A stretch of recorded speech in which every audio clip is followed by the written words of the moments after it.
I went with some friends to Bethesda Fountain because we heard that there was a sort of happening of some kind that was being staged there.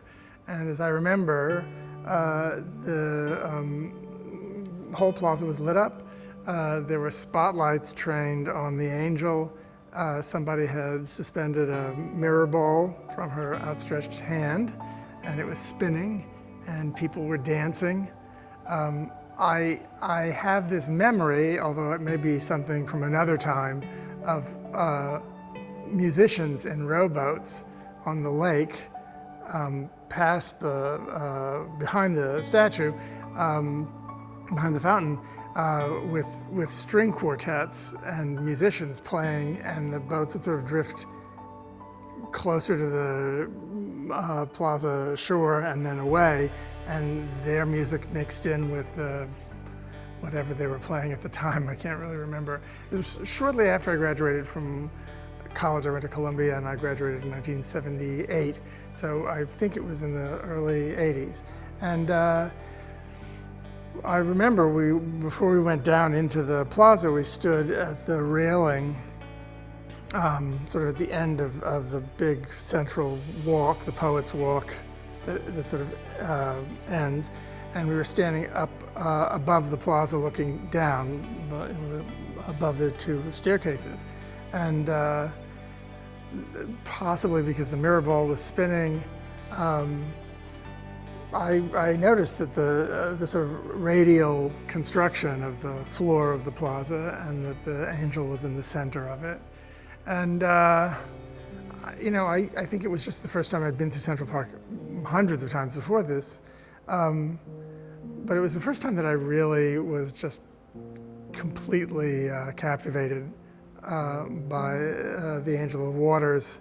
I was blown away by it, and I fell madly in love with the angel, and she became a sort of a pilgrimage site for me in the years ahead. Whenever I was feeling upset or in need of inspiration or confused about the world, I would go back there. And I think I'd always sort of loved images of angels. They've always moved me. I mean, everybody feels that way about them. But I felt that she was special, and that it was I don't even think I knew Emma Stebbins' name or really thought much about who had sculpted her. But I felt that there was something going on.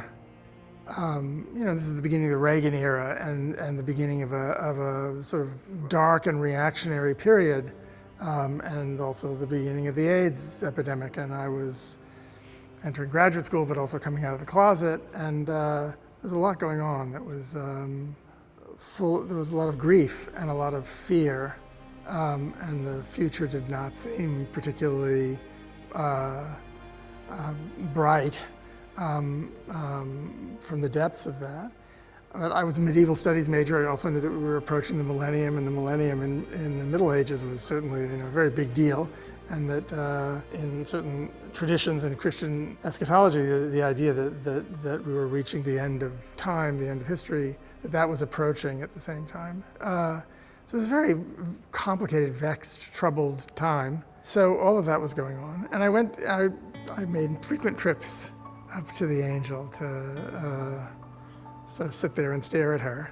And then when I started writing Angels in America, title came to me from a dream that I had of an angel crashing through the bedroom ceiling of a dancer that I had known in graduate school who had just died of AIDS.